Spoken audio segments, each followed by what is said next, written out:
ದೇವರು ಮೆತ್ತಾನೆ. ವಸ್ತುವಿನ ಬೆಲೆ ಕೊಳ್ಳುವುದಕ್ಕೆ ಮುಂಚೆ ತಿಳಿದುಕೊಳ್ತೇವೆ, ಮನುಷ್ಯನ ಬೆಲೆ ಕಳೆದುಕೊಂಡ ಮೇಲೆ ತಿಳ್ಕೊಳ್ತೇವೆ. ಜಗಳವಾಡದೇ ಇರುವ ಸಂಬಂಧಕ್ಕಿಂತ ಎಷ್ಟೇ ಜಗಳವಾಡಿದ್ರೂ ಬೇರೆ ಆಗದಿರುವ ಸಂಬಂಧ ಸಿಕ್ಕರೆ ಒಂದು ವರ ಸಿಕ್ಕಿದಂತೆ.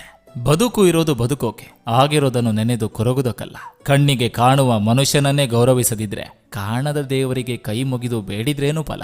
ನಗುವಾಗ ನೋವಿನ ದಿನಗಳನ್ನು ಮರಿಬಹುದು, ಆದ್ರೆ ಅಳುವಾಗ ಸಂತಸದ ದಿನಗಳನ್ನ ಮರೆಯಲಾಗದು. ಯಾಕಂದ್ರೆ ಸಂತಸದ ದಿನಗಳು ಮತ್ತೆ ಮತ್ತೆ ಮರುಕಳಿಸೋದಿಲ್ಲ, ನೋವಿನ ದಿನಗಳು ಅಷ್ಟು ಸುಲಭವಾಗಿ ಹಿಂತಿರುಗೋದಿಲ್ಲ.